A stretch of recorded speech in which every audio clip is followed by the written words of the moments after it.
Join Sean and Brad as they talk about sports and share a beer.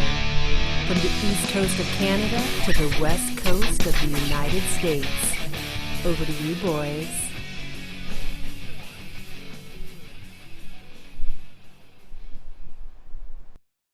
Hey, what's up, everybody? Sean and Brad again. Guys, Beer Sports, episode 14. No, brother. 13, I believe 15. it's 13. 13. Lucky number 13. Number 13. I prefer sevens myself, but 13 is good too. We're here today. We're going to talk about week 7 of the NFL. We're going to talk about what's happening in the World Series. And then we're going to talk later with our friend Lee, who has some great insights on UFC 254. So, plus on top of that, being a champion himself there and a military athlete. So, yeah, really excited to talk to Lee today and just kind of see what his insights are, just all things combat sports. So, yeah, it'll be good to follow to get to in a little bit.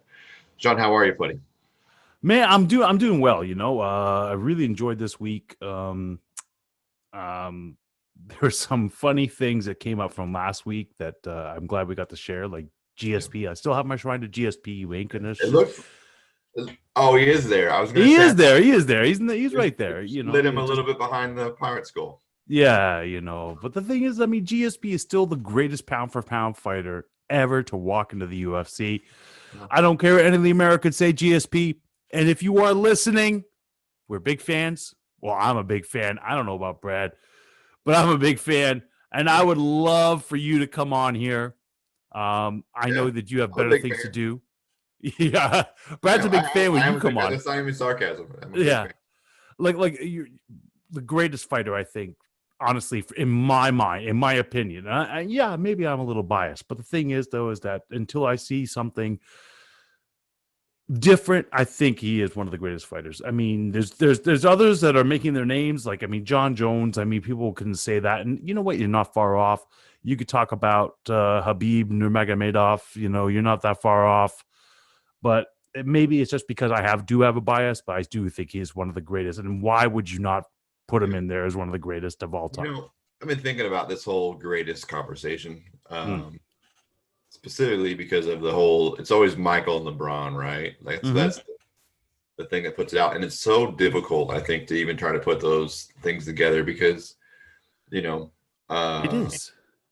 It's such evolving and you have to put all these different, you know, without Michael, there's no LeBron, right? I mean, I think that's an easy jump for most people.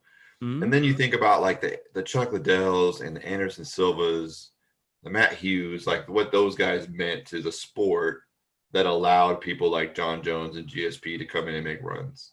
Yep. Even Forrest Griffin, right? Forrest Griffin was on a tear for a while. Rich Franklin was on a tear for a while. You wouldn't say those were necessarily the greatest ever. Well, GSP. Pretty damn good, right? And so it's hard for me to compare different eras to those things. I think that's kind of why the Khabib thing's out for me because he's fighting in a different UFC than those other guys did. And so maybe he's got to go a little longer before he gets up in that top 5 for me, but you know, still kind of. You're 28-0 though, man. That's fantastic. It's a real thing. Yeah. Hey, I just wanted to give a shout out here. I know you're still not drinking any beer right now, Brad.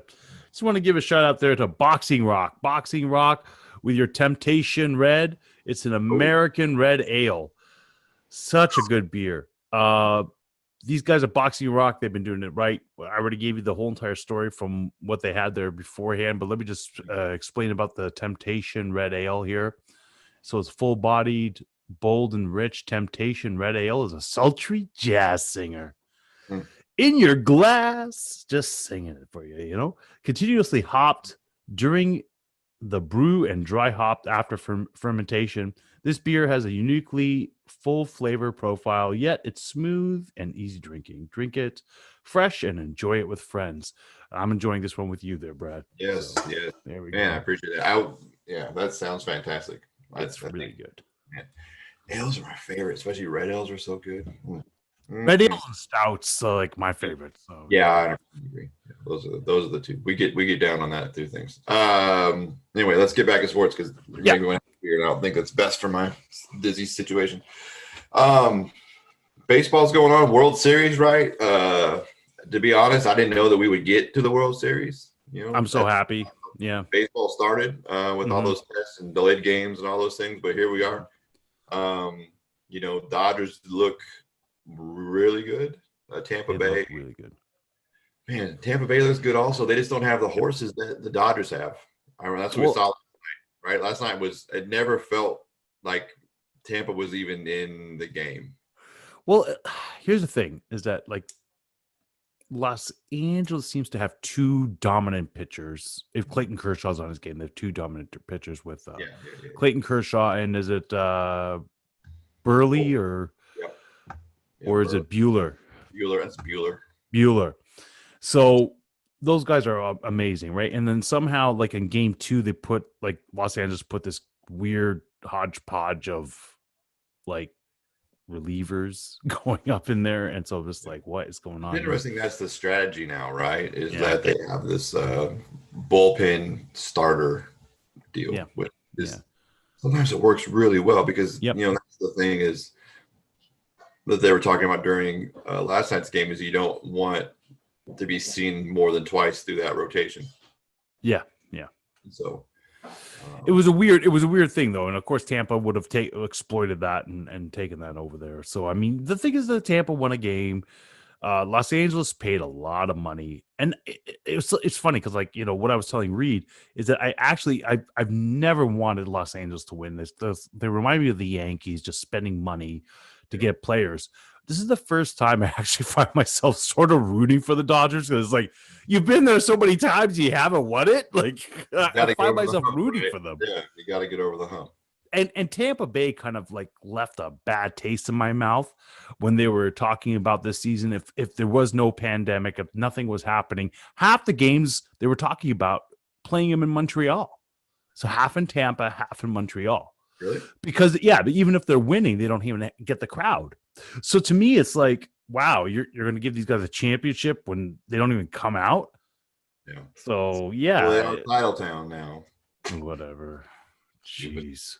Yeah. All right. Enough baseball. Shout out my buddy Todd Tishner at the Major League Umpire. Worked game 2 behind the plate. So really proud of Todd. Was he behind the plate? Oh, series for my boy Todd, and had a good run at it. So check him out. Old 13's on the bases tonight, and so really proud of it. It's always cool to watch your friends do some cool stuff, right? So absolutely. Watching him, through the years has been great, but really proud that he finally is able to put the World Series on his resume. So anyway, good job, Todd. So cool. Week 7 of the NFL. Here we are.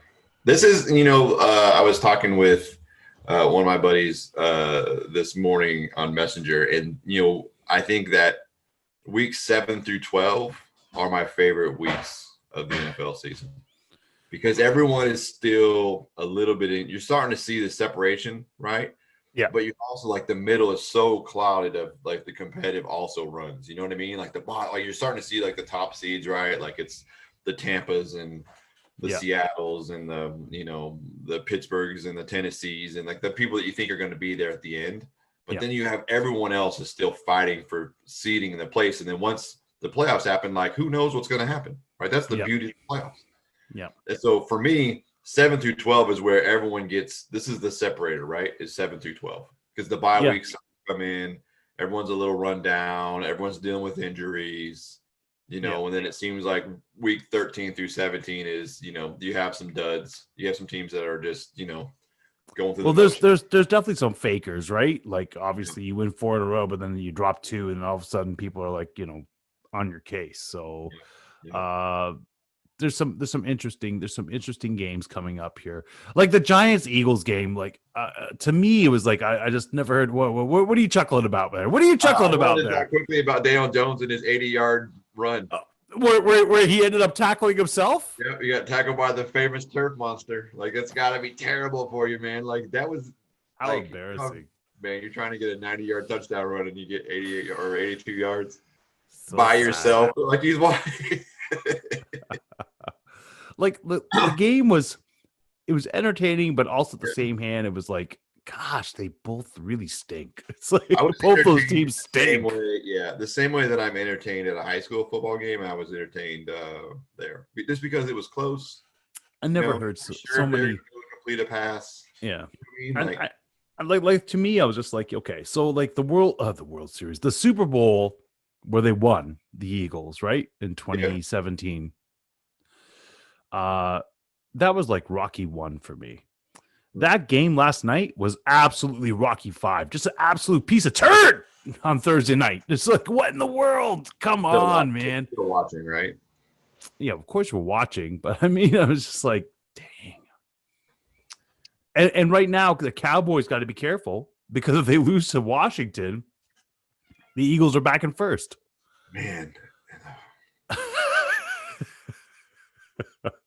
And that's the East. The Dallas team that we saw last week,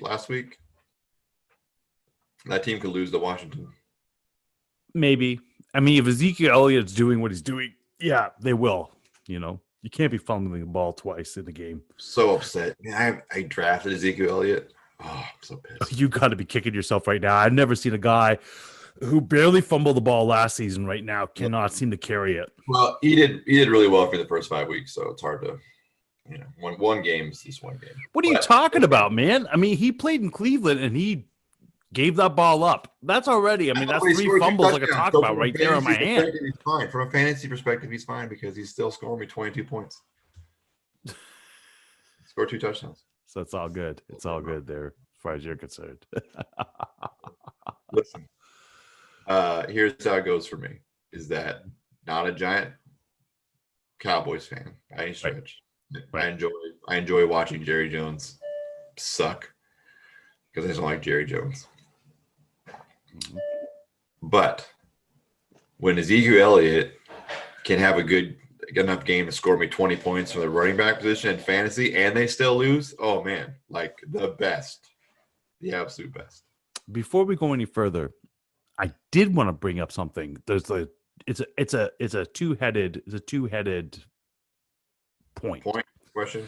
Yeah. So you stated that week 7, Tua will be starting for Miami. Yeah. And if they were playing in week 7, you're right on the dot. The thing is that they have a bye week, so they're starting him in week 8. Yeah. So great, Brad. Great prediction. Here's the bummer, though. Brian Flores and that whole entire Miami organization has just lost a lot of respect in my eyes because Ryan Fitzpatrick did nothing.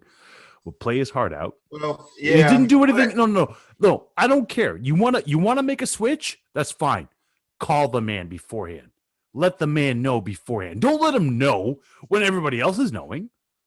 That's ridiculous. That's the story. I hadn't read that. That is it. He found out the same time that everybody else found out. Oh, and to me, that makes me lose respect for that organization because it's like, what? You're not man enough to call the man and say, hey, this is what's going to happen. At least that way, you know what? You got to get yourself ready. You got to get yourself ready. No problems. But what in the world? You can't do that. And he finds out the same time that everybody else is finding out? Not right. Yeah, I agree. If that's not went down, it's been interesting to watch all the other things kind of go on too behind the scenes. I think Brian Flores maybe lost that rocker. Yeah. Princesses just want to have fun if that's what you're hearing in the background. The 4-year-old is very tightened up today, so he wants to be a YouTube star and she thinks that's what we're doing. So okay. So she's just hijacking this. I love it. Yeah. At the door locked, she's holding her iPad to the crack of the door so we can hear her music. So yeah, she's so cute. Listen, I want them to be that way as adults, but right now, it is what it is. 1 second, be right back.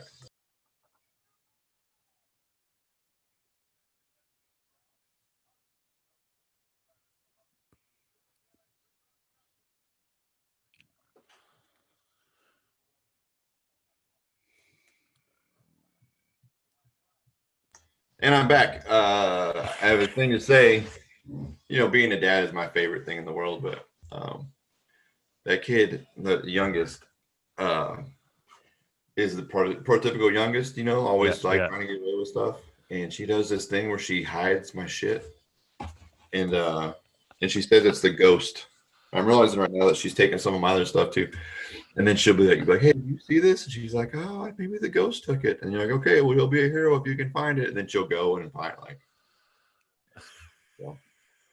Ghost, eh? I'm realizing now Appropriate. the ghost has stolen my glasses. So Oh, it's appropriate for this time of year, the ghost.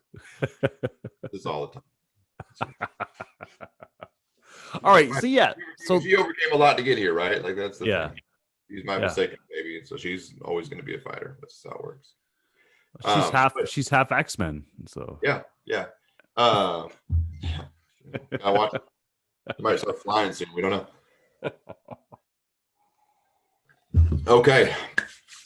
Here's the thing though with Miami, right? And this is why I felt like they would go to Tua on the break because like my comments about when Tua was going to be the starter was based about the bye week because I felt like spend that much capital to get a starting quarterback. Ryan Fitzpatrick is generally 500, that's where he is, right? We're 3-3 going into it. You get Tua 2 weeks to get ready to be the starter. There's no more opportune time to do it than now. Yeah. I kind of thought the writing was on the wall when we saw him come in for that last drive last week, right? I thought, he's going to start week 8. Mm.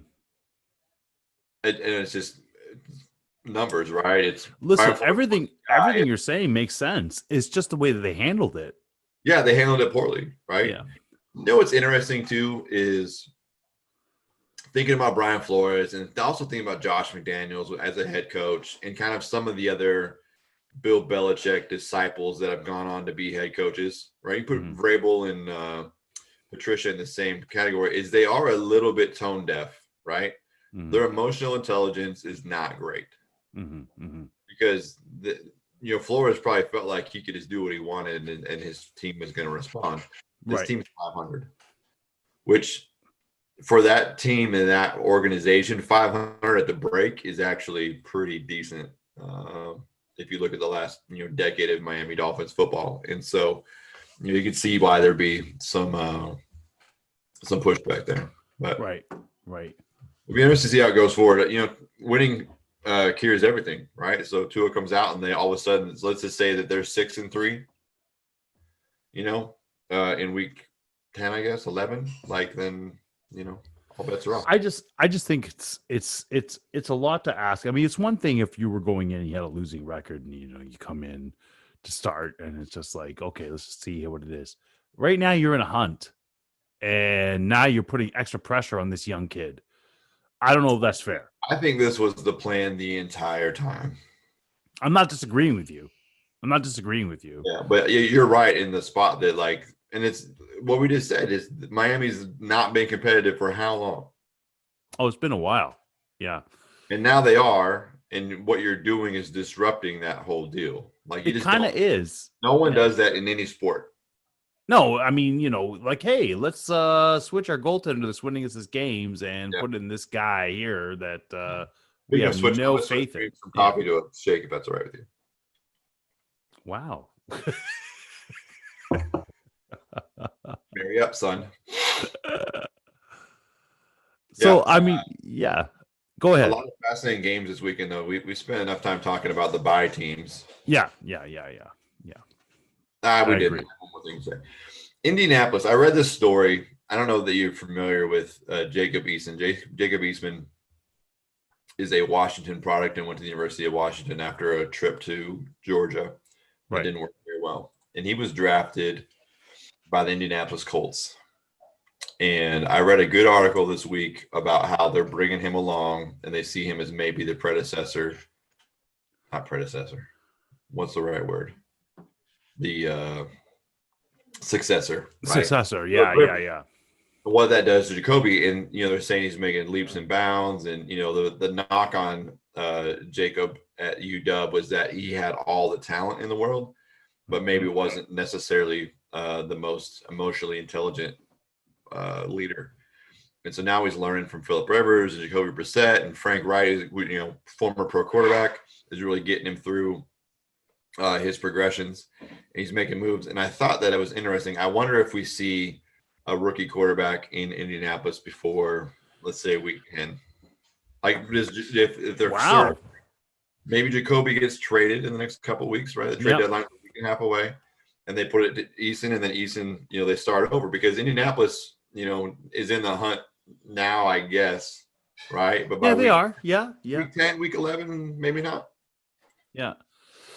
Well, it's interesting because I mean you took a chance on that older quarterback there, right? And Yep. Philip Rivers. Philip Rivers is what he is right now because he is older and he's I don't know, man. Like, Philip Rivers is our age. At least he's my age. yeah, it's just that when I think about Philip Rivers and I think about Drew Brees, and I think that Drew Brees got the short end of the stick there with the Chargers, and they decided, oh, let's go with Philip Rivers. Well, you went with that, and it's I like, remember you know, the day that Drew Brees got hurt. He got hurt on the last play of the season. yeah. I mean, to me, it's like whatever. And then the San Diego Superchargers did Drew Brees dirty, in my opinion. But in Indianapolis, I mean, like they did Peyton Manning dirty, and then they bring Andrew Luck, and then Andrew Luck's like, I'm getting hurt too much, so I'm retiring, which shocked everybody. So they were scrambling. So they go and they get Philip Rivers, and they think that they're getting themselves this, the next coming or something like that. And it's just like, well, this is what he is. Yeah. And he's, people are talking about how he deserves to be in the Hall of Fame. I don't know how. I don't know why. He has no Super Bowls. Yeah, okay, you threw a lot of yards and you made a few touchdowns. You're not Dan Marino. I don't know. He's not. Maybe I'm wrong. A Hall of Fame quarterback. No, he's not. He's got nothing to say otherwise. Like Dan Marino, I understand why he's a Hall of Fame quarterback during that time period, even though he has no Super Bowls. But Philip Rivers, no. He went to one. Yeah, exactly. Yeah. Philip Rivers is the prototypical wins in the regular season, can't win in the postseason quarterback. Does he win in the regular season? Because I mean, let's face it, the Chargers, they're competitive. They didn't make the playoffs last year. They made it 2 years ago. I'm talking about the last 18 years of his career. All right. I'll give you that. Yeah. I'll give you that. All right, so we got Panthers this weekend. Yeah, Panthers and Saints. Super interesting that Emmanuel Sanders and Michael Thomas both ruled out for the Saints. Yes. Something's up with Michael Thomas, right? And I read an article that maybe he's on the trade block. Maybe there's a chance that he leaves New Orleans. Why? I got it. You got to think he's maybe having a little bit of Antonio Brown. He's handling it better than Antonio Brown then. Maybe. Yeah. Maybe. Not if they're talking about trading him. You're talking about trading like the best receiver in the game. You think he's the best receiver in the game? When he's healthy? Yeah. Who's better?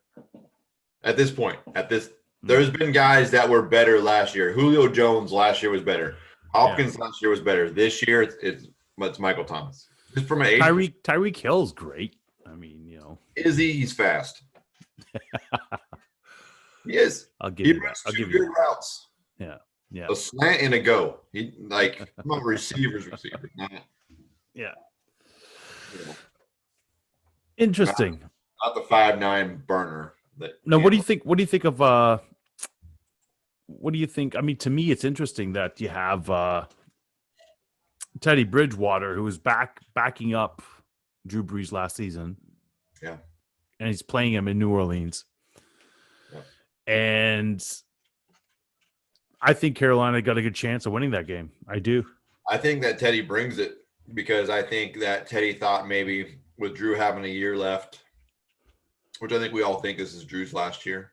Yeah. They could afford to hold Teddy for a year and then starter deal and all that kind of stuff. So it wouldn't surprise me to see some competition with Teddy and trying to stick it to New Orleans for that.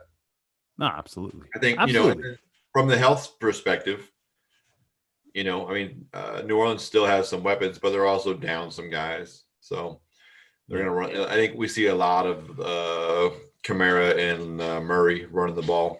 I don't know. I think that's what has to happen if you're playing Carolina.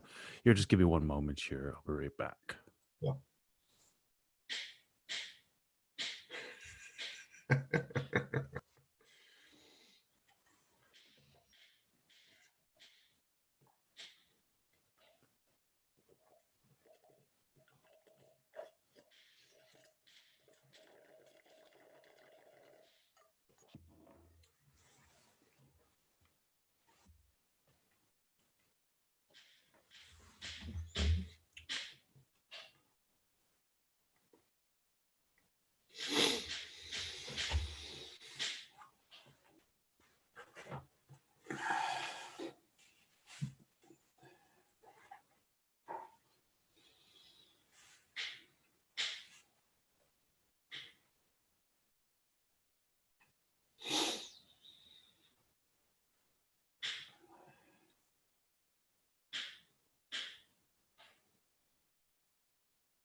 Yeah.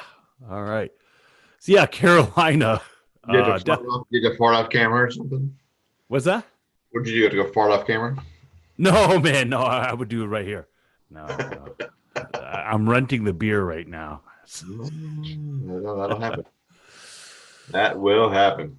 Hey, so moving on to the other matchups of the week. Fascinated to watch this Green Bay Houston game. I don't know why. No, I agree with you because here's the thing: is that Green Bay Houston. Let me just find this here. Why can't I find this here?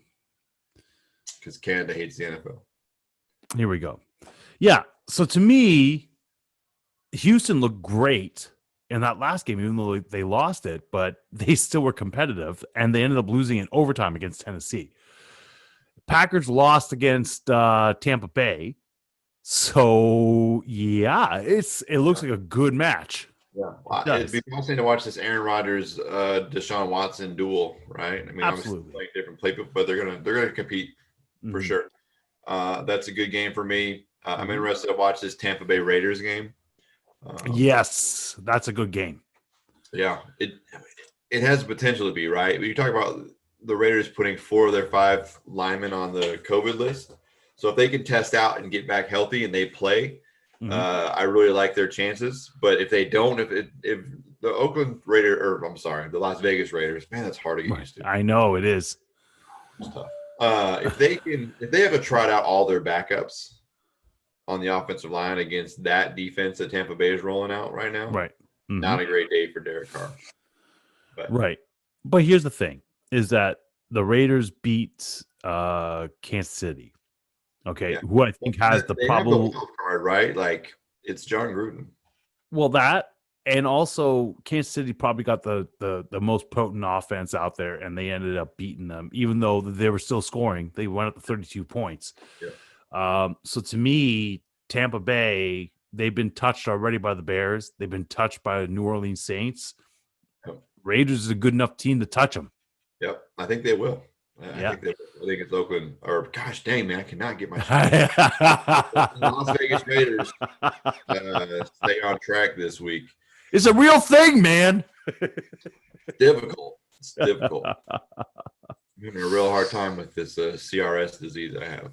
So here's the thing: is that there's a tendency of a lot of divisional rivalry games, right? So Giants, Eagles, we saw. We're seeing Panthers, Saints. Yep. Kansas City, Bills, which feels like a boat race for Kansas City. Oh, man. Has to be. Here's the thing. I thought the Broncos were going to lose against New England last week. Yep. And then they win by 6 field goals, which blows my mind. 6. Blows my mind. How do you win with 6 field goals? Explain that to me. I don't know. I can't. So who knows? Maybe I don't even know what I can't even make a joke about it. Like that's how terrible it is. It's so bad. Kansas City's going to run through Broncos. I mean, there's no ifs, ands, or buts. And if they don't, I don't know. San Francisco, New England is an interesting game to me too, because both teams feel like they're at. Well, it feels like both teams are at a bit of a crossroads. They are. I mean, for the first time ever, New England is in 3rd spot in the AFC East. They have to win. How excited are you to say that? Does that make you so happy? So happy. You have no idea. And the fact that the Bills are playing the Jets, I know we're going 5-2. So it's like have to. Yeah, I know it. You know what I mean? We just played 2 really tough games. And I saw something this morning.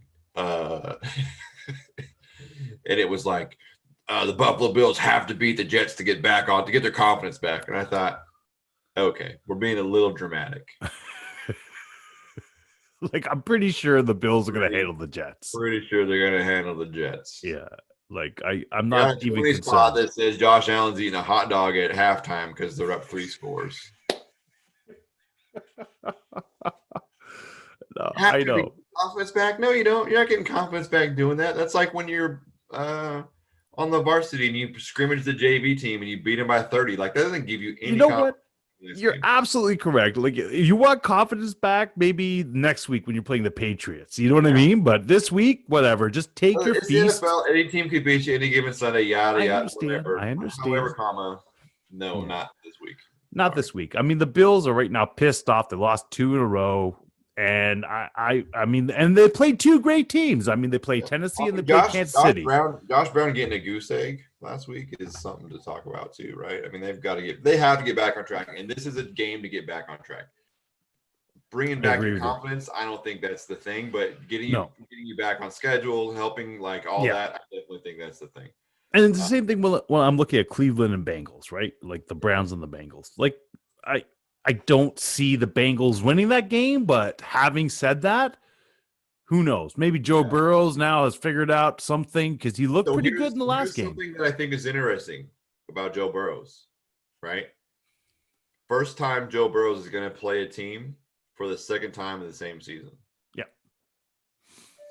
Yeah. I'm becoming a big Joe Burrows guy, but let's see what he gets figured out. But maybe they go up. I think it's a high scoring game. I think, man, I hate to say this too. Have I told you about my hatred of Oklahoma football? I hate Oklahoma football. Really? There's Bob Stoops. I hate Bob Stoops. Do tell. You know what? No. You did talk about Bob Stoops. I do remember that. I hate Bob Stoops. Listen, the coaches that I hate the most are Jim Harbaugh, who I would vote for most punchable face, Bob Stoops, Nick Saban. And not to say they're not good coaches. I just don't like them. I just don't. For whatever reason. And they're not even coaches that have ever gone against teams that I root for. Well, I shouldn't say that. Jim Harbaugh did. I hate Jim Harbaugh and his khaki pants. God bless that man.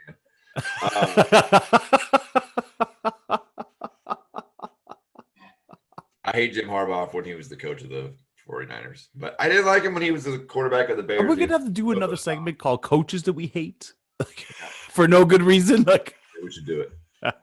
My list is not very long, but it's very potent. Plenty of material. Plenty. Save it for later when I'm feeling a bit more growly. The other game outside of, obviously the Seattle-Arizona game, getting bumped to national TV is the best move of the week, in my opinion. Yeah. I love primetime Russell Wilson. He's just fantastic. I think he gets a chip on his shoulder for Kyler Murray with them comparing him. But historically, Seattle plays like garbage in Arizona. So maybe we get some justification back. That's true. Yeah. Playing down there. We'll see how that game goes. But Pittsburgh, Tennessee feels like the smash mouth game of the week. That's a big game, man. That's a big game. 2 undefeateds. And you add in, like, they already don't like each other, right? Yep. Already play a similar style of smash you in the mouth, try to score some points, good defenses, right? Mm-hmm. I think TJ Watt is a big day against Ryan Tannehill. Especially with my former not great player Taylor Lewan, who I just don't like, but I feel bad that he tore his ACL after I said it. So sorry, Taylor, I didn't mean to do that to you. But Pittsburgh's got that extra juice because they feel like they got the short end of the stick in this COVID mess with Tennessee. This is that game that was supposed to happen. That's right. Yeah. Forced them to have that weird bye week, an early bye week, and here they are. So now, does Pittsburgh really bring that bat to that game? Do they try to just lay the wood? That's interesting. That's interesting when you say that there, because I kind of forgot about that. This is the game that they ended up both having to take their bye week then. Yeah. And now they're making it up for it. But the thing is that, okay, so Pittsburgh, are you going to play with emotion and come out there? Is an emotional Pittsburgh Steelers team going to be good enough to beat? I don't know that Mike Tomlin lets them be emotional. Mike Tomlin's the coach, right? He's a Hall of Fame coach. He is. And that defense is nasty. On which side? Because they're both really good defenses. Yep. Who else is nasty? King Henry.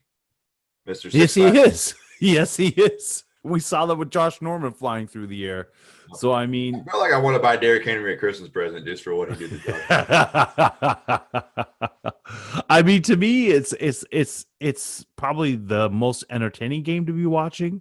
Yeah, for sure in the early window, right? And that, yeah, I mean, that Cleveland Cincinnati game is probably close, but I think that's just because it's two young quarterbacks. Yeah, and what we think they'll do there. But yeah, I think Pittsburgh Tennessee is the game of the week. Yeah.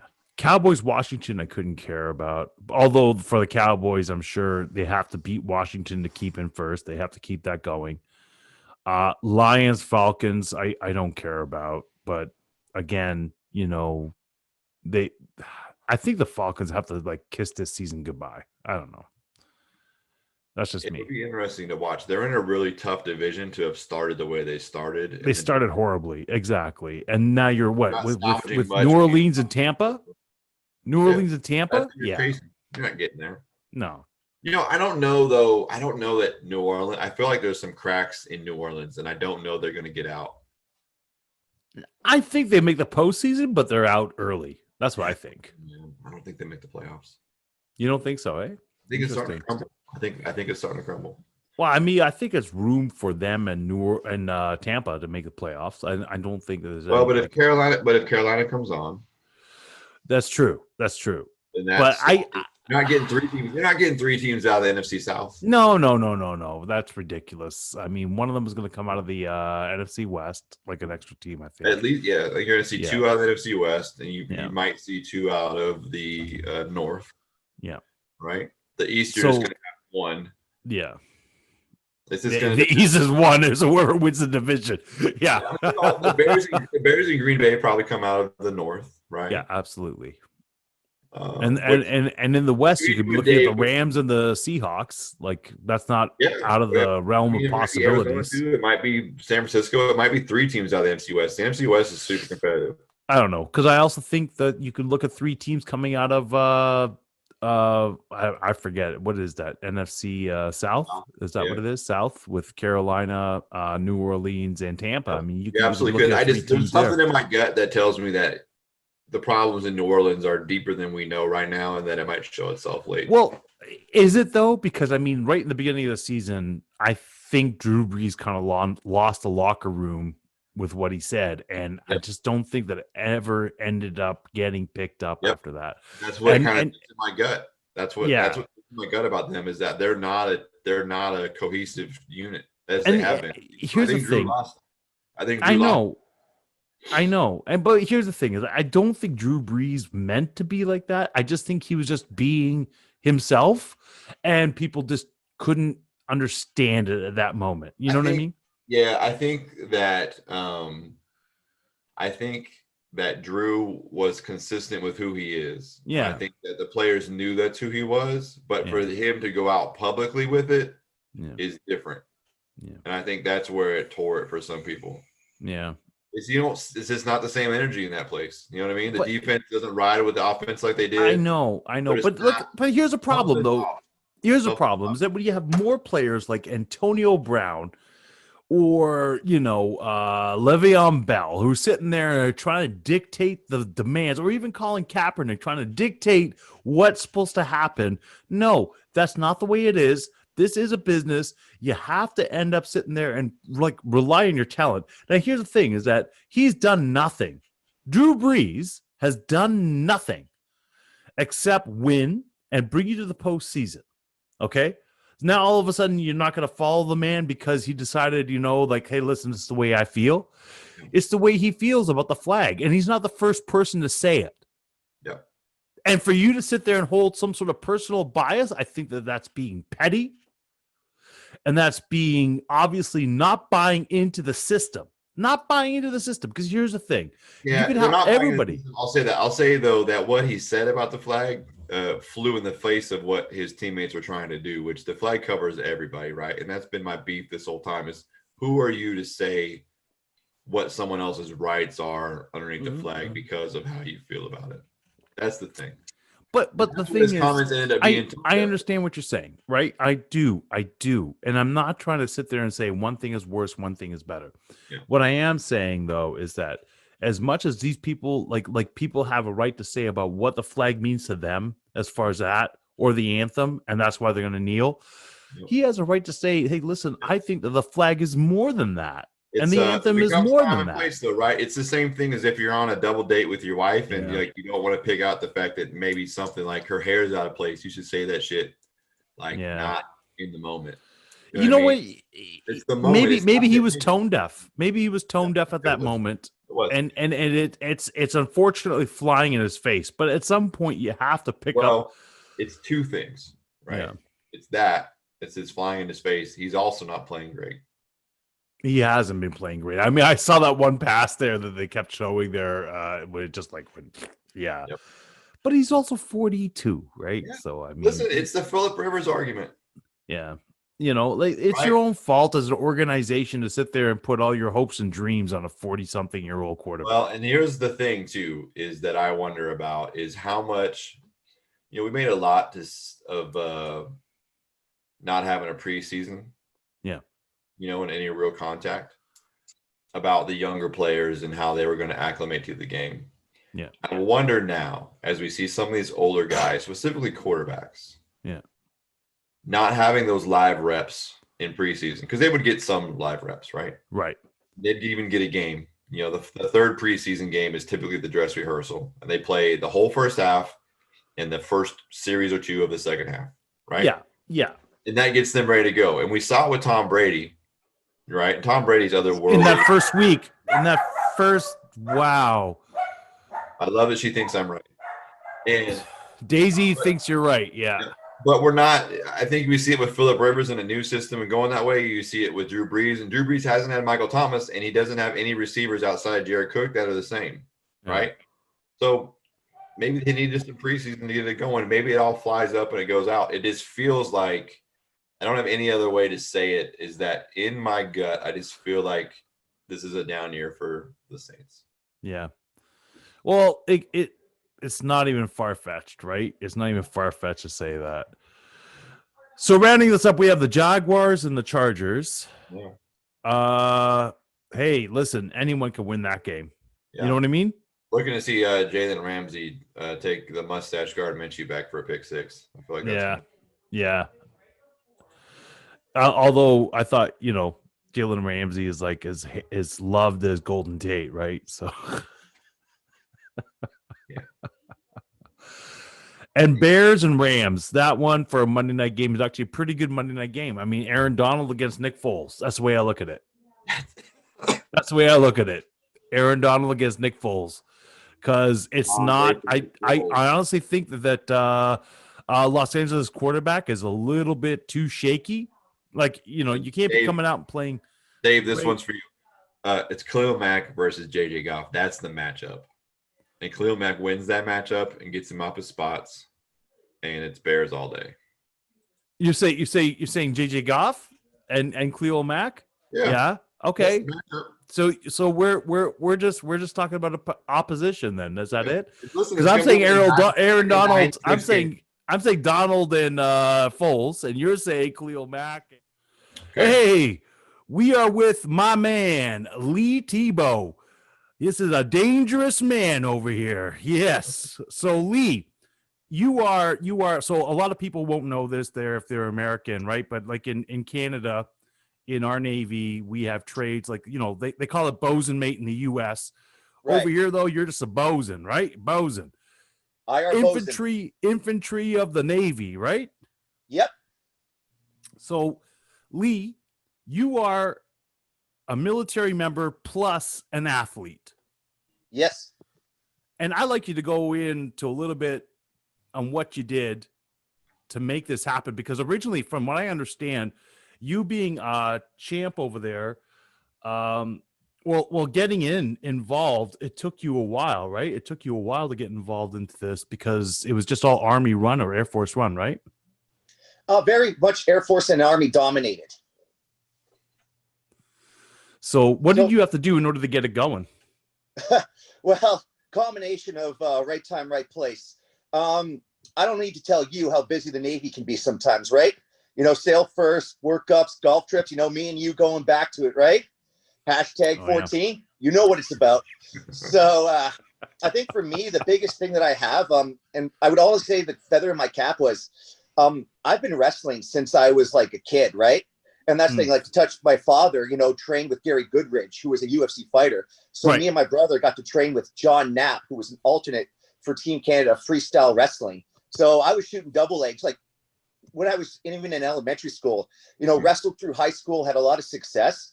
And I actually came to the military kind of hoping to wrestle with the CISM team, which, that kind of went through, but, that's neither here nor there. But that's the thing. So I've been wrestling since I was a kid. And I've just, even in the military before, combatives was a thing, that's my passion. If you like snowboarding, you go snowboard. If you like World of Warcraft, you go on the line. For me, I like grappling. So I got involved with mixed martial arts as soon as I came to Vic. Yeah. Yeah. Well, that was the one thing I do remember is that I was doing Krav Maga and you were doing like jiu-jitsu, Brazilian jiu-jitsu. You were doing gi and no gi tournaments, if I do remember back in 2014 when we were talking. Primarily no gi. But again, that's not to say I don't have a gi, and I have done a gi tournament. But I would only say, like honestly, just one. I'm predominantly a no gi guy, and as you remember me in my classes on Regina, I've done a lot of kickboxing training through my gym, Pressure Combat. Yeah, yeah. So the funny thing is, Brad, is that so Lee, when he started doing this, when he started bringing, I'm going to go challenge these Army guys, because they never let a Navy guy in. I'm going to go do that. He asked me to train with him.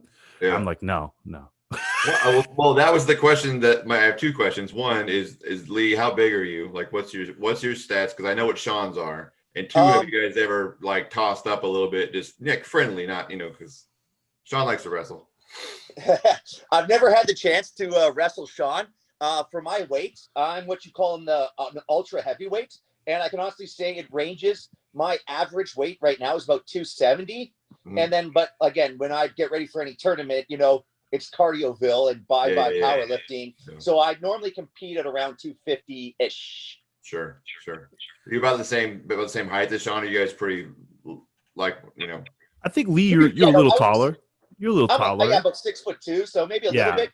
But there's not that much of a diff. Like, it's no. Once you clear that kind of 6'1" range, we're all about the same height until 6'6", right? Like 6'6" seems to be, So here's my thing is that I'm looking at a younger version of me and going, oh man, this guy's gonna take me down like quite easily. When you start getting a little slower and you see the young dog coming up and it's like, yeah, this guy's gonna take me down quite easily. Flatter me. Well, Lee, man, I was so proud of you. My favorite thing in the world is to watch big guys wrestle. I think that shit's fun to me. So I'd pay to watch you two get after it. I appreciate that. If I pay for it, I'd buy you a 6-pack or something. You know what I mean? We could just toss it up in the backyard and see what. Dude, I'm in the Navy. That's worth its weight in gold. Yeah, exactly right. That's how it works. So tell me right now, some of the like I've been watching you on Facebook, posting your workouts, out there, because sometimes when you're deployed on the ship, you don't have the greatest workout environment. Just tell me some of the challenges that you would have in order to get ready for a competition, but yet you're being deployed somewhere. Oh yeah, no, easy. And bear in mind, I'll start with pre-COVID. If you actually look at a lot of the articles in the Lookout, they're there. Whether it's wrestling, Brazilian jiu-jitsu, whatever you want to call it, there's a lot of grappling per se going on. It's like, I remember myself on Protector, I was with Tim Rose and one of my best friends, William Mayhausen, who trains with me still at Pressure Combat. Now, Tim Rose, isn't he a black belt? He's a blue belt. Blue belt in Brazilian jiu-jitsu. I'm sorry. I just wanted to bring some context into that. Oh, no, absolutely. And just to kind of clarify, like, if anyone who actually understands Brazilian jiu-jitsu, there are black belts and black belts and blue belts and blue belts. And he's a legitimate blue belt, which is more than, I won't say some organizations that give you a belt out of a Cracker Jack box for, just showing up. So he's just a blue belt, but again, under a wonderful gym and well-deserved. Right. Props to him. But again, to prepare, it's like I've always done rolling at sea. It started with HMC's Protector.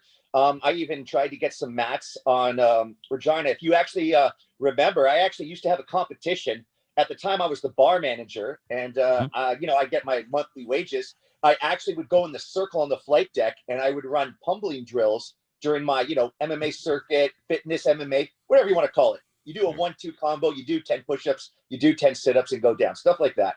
But for my station, I'd actually have people pummel with me, which is Greco-Roman, and I'd be like, I'm not even screwing with you. If you can push me out of the circle, you can have my bar wages.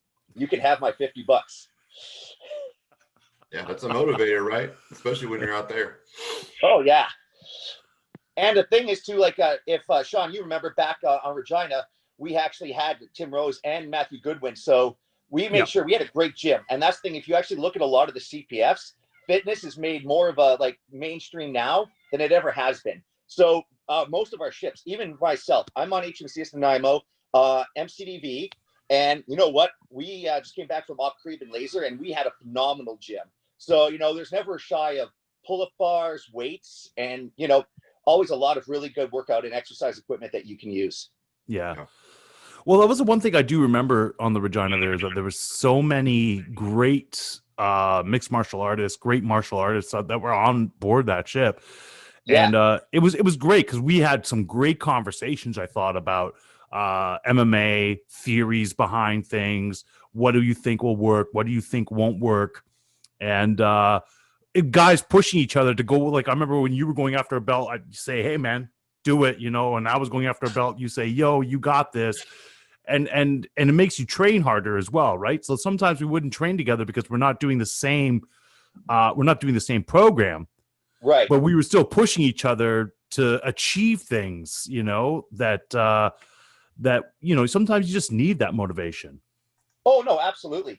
And that's the thing I found with Regina, and almost every sale, I've often said this, that, you know, when you're in the Navy, you know, this is almost like anything on planet Earth, you know, the smokers will find the smokers, you know, the hockey players will find the hockey players. Again, the World of Warcrafters will find the World of Warcrafters. Nothing against that, but you know what I mean? Peas in a pod, you know, it's like, what are your interests? My interests. Want to be friends? Hell yeah.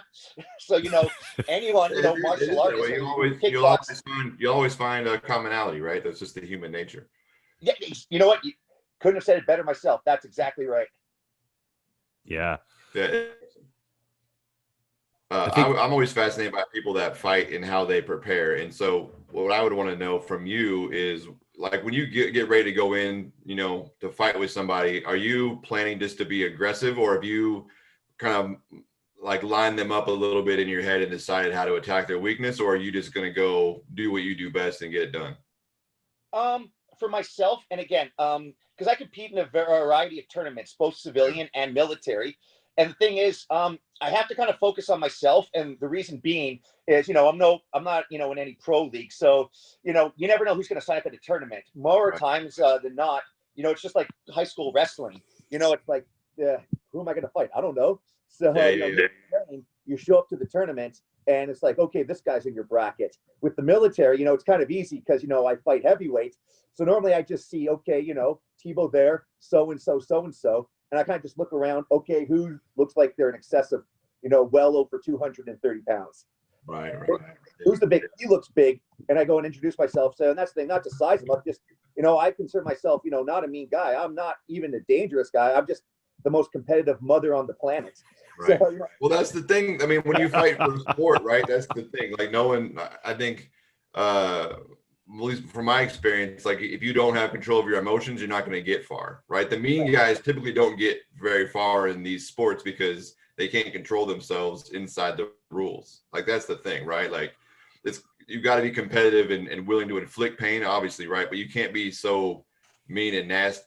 You won't make it very far. That's my experience anyway. I mean, there's guys outliers, obviously, right? But one match I actually had, I remember, it was actually kind of funny. And I just remember this one match. I was in the absolute division. So there was a guy smaller than me. And I shot in for a double leg takedown and kind of, again, just based on my size and his, picked him up. And I didn't rampage slam him or Matt Hughes slam him. But, you know, I went down and, you know, you had 250 pounds crash on you, you know, gravity works. And like, I remember just hearing him, like, I knew I knocked the wind out of him. And I remember I stopped and everyone's like, what's going on? And the referee's like, what are you doing? Why aren't you finishing with like an arm bar or a Kimura? It's like, oh, think he's hurt. And it's like, okay. And there's like, okay. And Buddy's like, he caught his breath. He's like, I'm okay. And then, they repositioned us, me on top, him on the bottom. We fought. I eventually beat him. And it's just funny. The referee even came to me. He's like, look, you're exactly like you said, like, even at Sean, like I consider myself a gentle giant. You know what I mean? Yeah. It's like, he's like, you don't stop the match because you think he's hurt. Like if he's hurt, he'll tap. You know what I mean? Or they'll throw in the towel. He's like, you don't stop the match. All right. You're a competitor. I'm the ref. I stop the match. I'm like, my bad. I just, I got that nature. It's like, I will get the double in. Why? Because I'm competitive. It's like, oh, the poor guy's hurt. Like, Yeah. Yeah, you got to. I think, maybe that's just like we're all, I think, in that similar gentle giant range, right? Once you get above 230, you just realize the what you can inflict on somebody. Yeah. Definitely. It's like real concern, right? You don't want to you don't want to do any more damage than that you can. It's like, yeah. Yeah, no, and that's the thing, right? And that's honestly, I think that comes down to the mindset of the competitor. And that's, you've got, some people that are like that. Everyone's different. Like, I'm not going to, go outside the box here. Everyone's got a different mindset. Some people do have that, like, you're mine. I'm going to kill it. Like, honestly, you're going to go out of here on a stretcher. I'm going to, like, you're dead. You're dead. I'm the most, dominant person ever. Me, I'm just, like, if I'm doing a 5K run, I'm just looking to finish in a good time. Like, I don't, and I can also say, I don't want to hurt people, but if I play air hockey with you, I might knock someone out with that puck. Like, I'm a happy, lucky, go happy person. I don't like losing. It irritates me. Yeah, we're probably like-minded that way. I think it's the same way, but for me, it's a lot of how you win. Like you were saying, like I have a goal, but I'm not going to step outside of whatever the boundaries are to try to get that goal done. You know what I mean? So absolutely. Yeah, it's interesting. So, I did want to mention, like, so you're four times in a row champion, right? Yes, combative in Petawawa. And now you said that they just recognized it at PSP and made it into a CISM. Yeah, well, and like can you explain what CISM is? Because I know what it is, but can you explain for the viewers, the listeners, what CISM is? Well, the best way to put it for myself, like for sports in the military, right? For the longest time, you had sports that were approved with the military. So you had soccer, hockey, sports like that. And again, the military actually has a team. So you, as a serving member, can compete on that team, and then you can compete against other military members, and then eventually you can go on, and there's possibilities to seek opportunity in competitions outside the military based on how you do.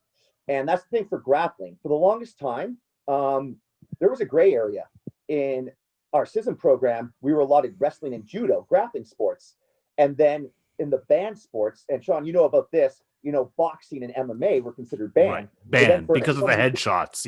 Yeah. But for anyone who did Brazilian Jiu-Jitsu or, Sambo or, just grappling, no, whatever you want to call it, no-gi Jiu-Jitsu, submission grappling, submission wrestling, all the same. We wear spandex and we grab each other and we try to tap each other out.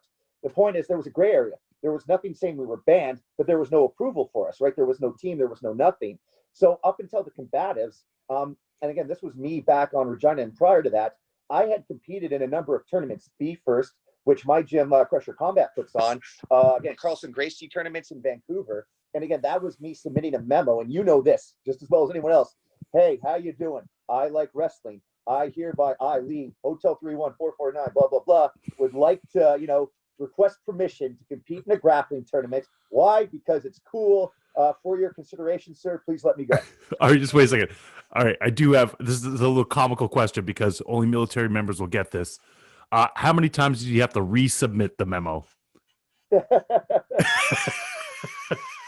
I had to resubmit it, but I think it's the biggest thing I think with the issue with the Navy was it wasn't about, resubmitting it. It was just the lack of understanding. It's just like jiu-jitsu. So you want to use, swords? No.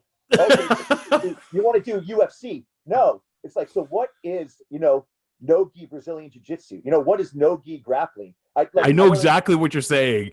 Like, it's the funniest thing because even just recently, right? Like me as a supervisor, I had one of my juniors come up and go, "Hey, listen, they've opened up the gyms again. I really want to go in and start like tumbling around." This is just at the height, like, we were just at the height of COVID and coming down, and they were just starting to open things. And I'm like, buddy, you can't roll around, but I don't mind you going in to train for striking. because you can do Yes. striking. You know what I mean? Yes. But right now, tumbling, I can't. But it makes a difference when you understand what they're asking, right? So Absolutely. I understand what you're saying when they're going no gi. What is this no gi jiu-jitsu? Are you going to get punched? Are you going to get elbowed? No. Is this UFC? Oh my God. So it's more about trying to, you know how it is. And from a military, like the joke I give back to you, how do you submit a memo when it's like, okay, keep it short and sweet? You know, the commanding officer just wants to know the bread and butter, who, what, where, how, when, why. He doesn't want you to write your life story. But then it's like, they don't understand, how do you submit the shortest amount of information without, you know, cold twas the night on Midsummer's Eve when a young wrestler wanted to take up the mantle and control other people. You know, it's like, how do you find that common ground? Yeah. I actually printed off the rules designated by the Canadian Brazilian Jiu-Jitsu Federation, and I actually made it my Annex A. And it's like, Annex A, you can have a read. I'm going to keep the memo short. Here's like a 70-page thing of rules. And I highlighted everything that pertained to That's hilarious that you included annexes with your memo. And I'm sorry for civilian people. Yeah. Basically, a memo is supposed to be at least 4 lines, like 4 Yeah, no, paragraphs. exactly. Yeah, and to include an annex that's 70 pages for the CEO to read is hilarious. I'm sorry. Yeah, no, It's like it though, right? I mean, you're gonna put the work in. You might as well put all the work in. Like, Yeah. no reason to sugarfoot it. You might as well just get around it and go. Yeah, no, definitely. Man. So 4 times in a row, and right now, I mean, during the pandemic, obviously you guys couldn't get together and do that, right? Absolutely not. Yeah. But come next year, so that's the impressive thing. 4 times in a row, people know who you are. You know, it's like, oh, geez, Lee Tebow. Gosh, gonna have to go up against him. Honestly, I try to consider myself more humble. You know, I Oh, don't no. think it's Lee Tebow. Oh gosh. You don't think so? I think that that's the thing is, my impression of you is you carry yourself well, right? And you're a nice guy. Yeah. But other people that just understand that you beat people's asses, like that's a real thing. Because I've realized it too. Because most of my friends are big like us, right? And so we go play and like it's whatever. And then I have a 16-year-old daughter, and I took her somewhere with me this summer. And she was like, do you realize that the crowd moves when you walk through? She's like, I realize I just have to stay close to you and we can just go. And I was like, I don't think that way, right? So I think that we're just used to being how big we are, and that other folks see that differently. And then they find out that you know how to beat some ass, right? And then they're like, holy like, you could be you could be super nice and still funny, somebody's there looking at that thing going, oh no, Lee Tebow. No. Actually, believe it or not, it's a little bit of the reverse. And I don't want to, it's not as much as I'd like to think that, you know, I'm like an Alexander Keith. Those who like me a lot. Yeah. But at the end of the day, as much as it's not actually Tebow the man, and it's all good, I don't mind it. I actually get more of the, Tebow did it? Well, that more paints a target on your back. And I can say, like, as a joke, but a devilish little smile, I almost get a clicker because it's like, oh, yeah, you're just lucky I wasn't there. Or you're just lucky I wasn't there. Or you're just lucky I wasn't there. And it's like, you know, I'm competitive. I don't consider, like, honestly, the word champion, I hate it. I feel it makes me sound like a douchebag. The flip side of the coin, though, is like, don't tell me that, you know, you're just lucky I wasn't there. It's a tournament. It's a tournament. Like, you're free to enter. Exactly, man. This isn't me playing golf with my bosses, you know, getting the extra brownie points, you know, because I'm the champion. Oh, Tebow plays golf with us. Tebow's kissing our asses. Let's give him the gold medal. No, man, show up. The law of the jungle. I'm not an a-hole. I hate the word champion. I don't think of myself as the champion. No, man, I'm just a guy who wins. But at the same token in time, it's a tournament. It's like air hockey, man. Put your coins in. Let's throw down. Yeah. And you know what? The winner buys the beer. Man, I'll compete in anything you can keep scoring, man. Hot dog eating contest, air hockey, golf. Like we could race down the street. Like man, there's something that as long as there's a way to find a clear-cut winner, like sign me up. Let's throw down. Let's do it. Let's friggin' do it. Yeah. What I loved about you, man, is that you're an Argonauts fan as well. You not? Right now, Brad's there going, "Oh God, the CFL outnumbers me at this moment." Yeah, well. You know what? Don't even worry about it because you know what? As a CFL fan, the one place I don't get any recognition is here in Canada. Because the thing, I love Toronto, but everyone else thinks they're everyone in BC is like, yeah, BC Lions. Like, we have a football team. No, we're all Seattle Seahawks fans. It's like, okay, but are you guys actually from Seattle? No, but they're close enough. And yeah, I'm not even going to the NFL is better than the CFL. Yes, NFL is better than the CFL, but you know what? I'm not from Seattle. I ain't got no cousins from Seattle. I love the crab pot as much as the next person. I'm from Borden, which is just outside of Toronto, man. I was raised around Toronto. The moment I started loving sports, I was close to the T-Dot, man. Toronto holds a place in my heart. That's it. As it should be. You shouldn't have to defend who you root for. Unless you're Sean and it changes every week. Sean changes his mind every week who he roots for. So say it ain't so. Say it ain't so. It ain't so. These guys, just because you get married and you have to like follow another football team, all of a sudden you're following 9. I don't understand. Different jersey every week, Sean. Hey, that's because I love Brett Favre. You can't knock me on that one. So no, you can, but great. But. Man, hey Lee, I just wanted to get. Wait, Brad, you had a question, yeah? I saw you had a question there. For what? Just now. And I think I cut you off. I was going to say something not flattering for you, so we can keep moving.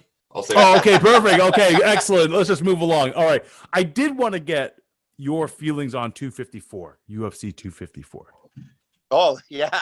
The big one. The old 11 o'clocker. Yeah.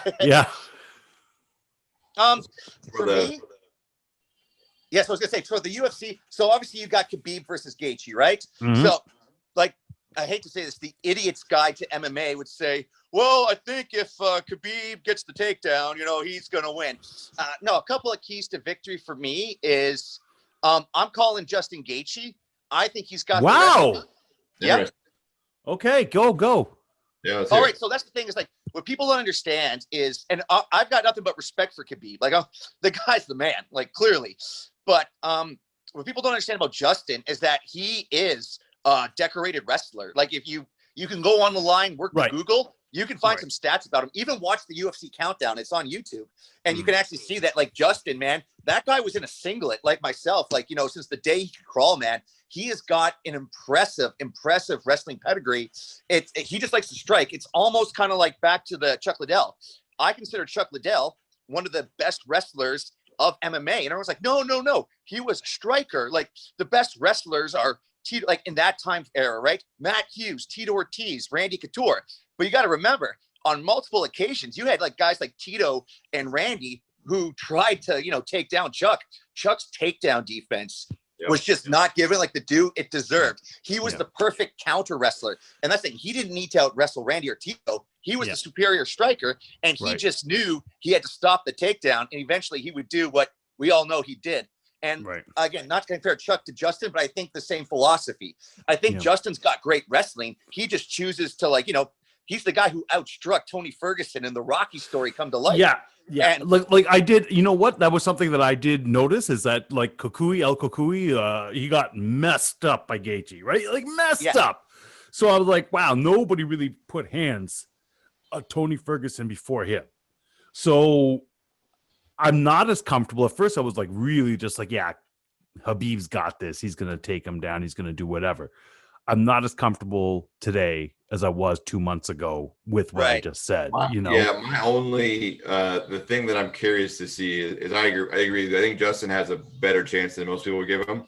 What I'm interested to see is what Khabib's mindset is after losing his father and talking about how this is his father's legacy and like all of those things. Like it's either going to be that elevates him just another step up, or it's going to be a distraction for him. You know what I mean? But I still think I completely agree. And if I like, that's the one big thing I could actually speak to as well.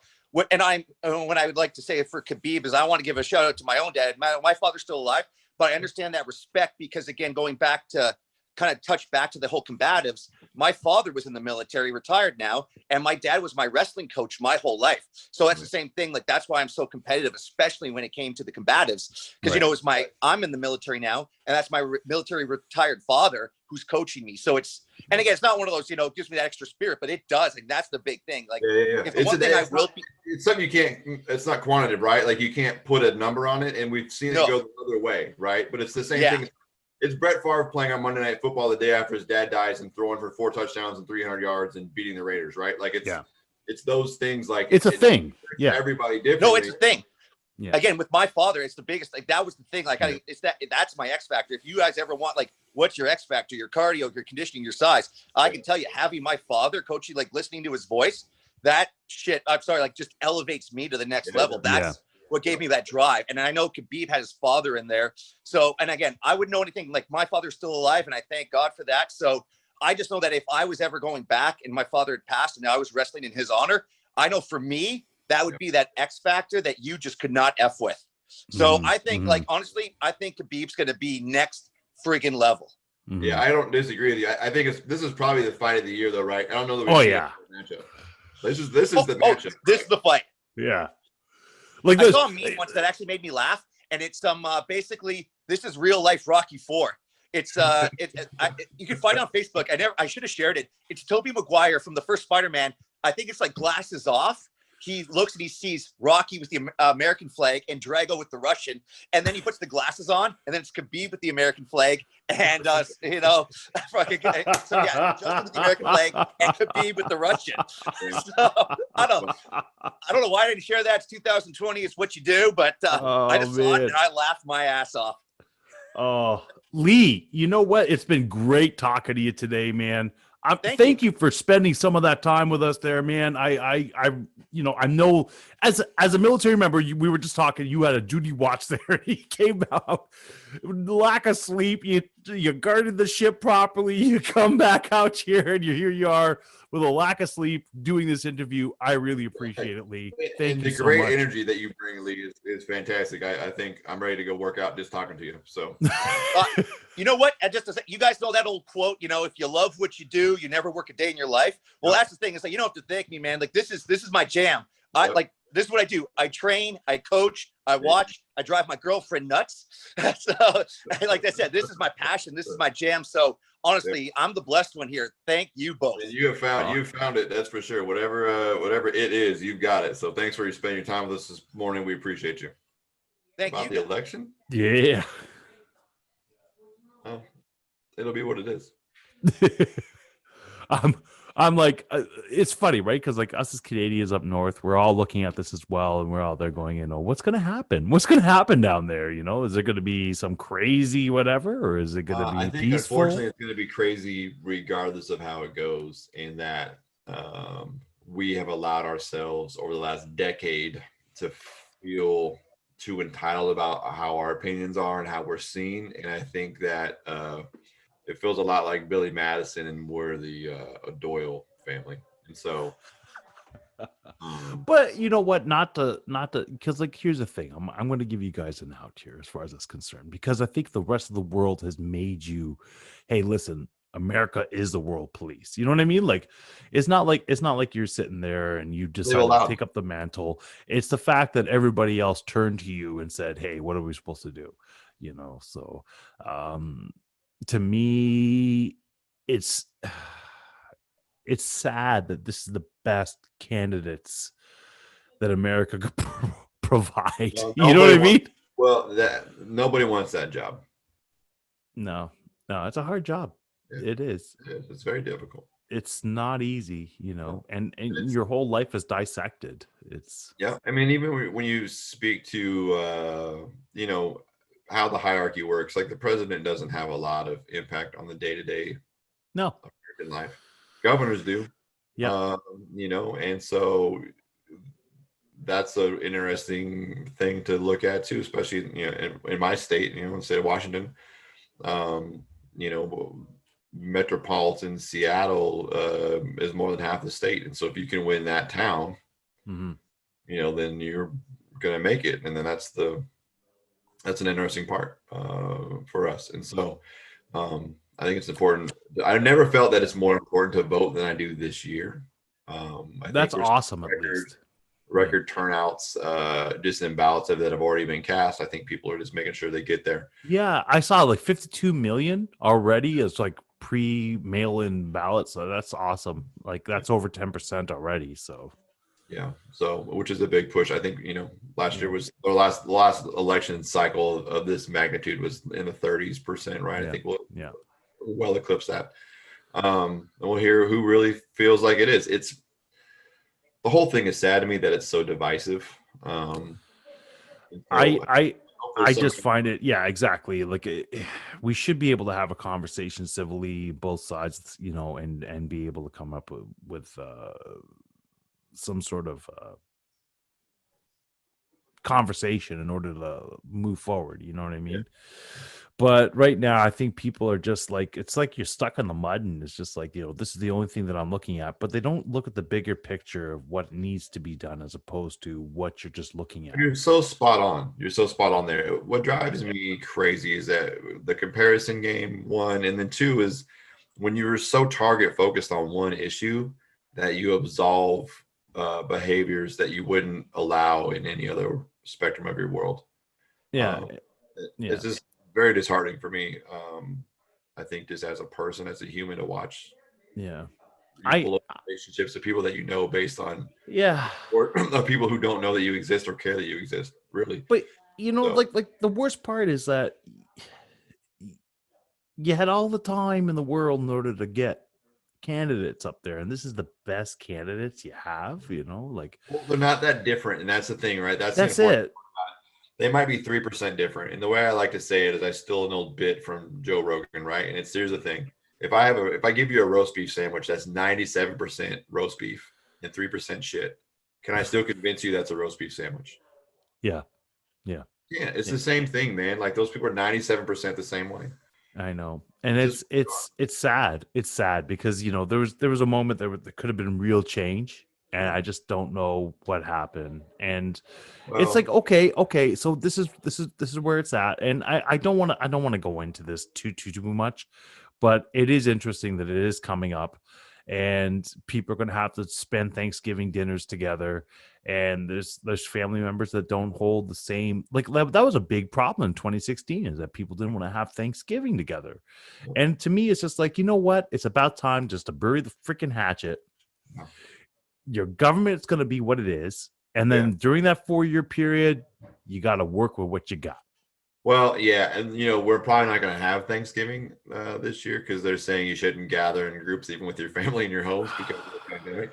So Which, sad. if you're keeping track at home, it's, you know, month 8 maybe of this whole deal, and so I think if you anyway, I don't.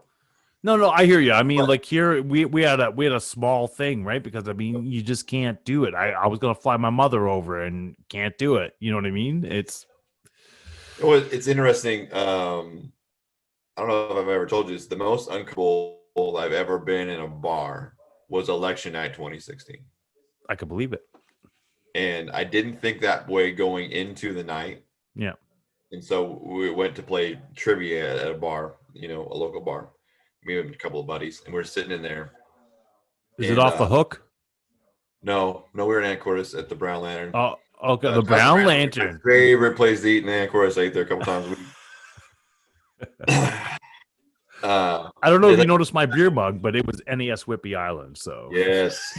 Listen, you come back to visit, I'm gonna take you to the Brown. They've got this special menu that I'm on right now. Yeah, buddy. Anyway, so we're there for trivia night. And Anacortes is a relatively liberal place, and so when they figured out that Hillary Clinton was not the winner that Donald Trump was, man, that whole place stopped and they started chanting, and like it got real aggressive real fast. And not having a dog in that fight, I don't care now either. But it was just one of those things where I just looked at my brother and was like, man, we got to get out of here. Like this place, go. You know, it's sad. It's sad when you have to think like that. Yeah, it was terrible. You know, it's the same. It's interesting because, you know, as sports fans, you think of, you know, being in Vancouver, you know, when they won, and, you know, you see this stuff from Detroit when they win the Stanley Cup, or, you know, any team wins and like they party, the riots become, you know, and I feel like this election's that way too. No matter who wins, it's either going to be a celebratory riot, which feels weird to say, or, you know, it's just going to go either way. And it's just sad. Yeah, it's sad, right? Because it's like, you know, you look over to America, and America is supposed to be the leader of the bastion of hope and everything like that. And then you're looking over and it's like, you're about to burn down. And it's like, come on, guys, just get it together, you know, like 20% of the people making problems for the other 80%. That's just I hear you. 10% on both sides. It's tough. So I hear you. anyway, we should all just be better, be kind, have a little more mercy. Just I agree. pushing because it's way bigger than what we're making it have to be right now. So Yeah. Man, this is, you know what? I didn't want to go down this road, but at the same hand, I'm glad we talked about it because I think we've both brought up some really good points in this. yeah, I think it's the time. I think if in this world in 2020 with a pandemic going and with all this craziness that's looking around us, if you don't get to enjoy what this has brought for you, as terrible as it's been, right? Find the silver linings, find whatever it is, and find a little more grace and find a little more kindness and learn how to be a decent human being. Like, we could really turn it now. It doesn't matter who the leadership group is. Right? We can't give power to one person. There's not a king on this earth that's going to control all of us. This is how it goes. So a little more love, a little more grace, a little more kindness, and let's just be better people. I love it. All humans, right? Humans. I love it. Yeah. Or humans, as my kids like to say. Well, just having a look over here, I see Stefan Struve is actually entered in the octagon and this fight is happening. Yeah. So Okay. Well, that sounds like it's time for us to cut off. So I gotta watch this. So, hey, everyone, thanks for your support. We appreciate you. Find us All Things Podcast wherever you get it. YouTube for the video content, and we'll talk to you soon. Absolutely. All right. Peace. And thank you for the support. Have a great one. You've listened to the podcast, but now it's time to visit us in our virtual sports bar. Get all of our info at guysbeersports.com, where you can find all the ways to connect with us. Watch for live conversations with Brad and Sean that happen throughout the week, and join in with your favorite local beer. You can share your thoughts in the conversation comments with your own uploaded videos, or even join us as a guest live commentator. The GBS Virtual Sports Bar is open for business. Come on in, boys and girls.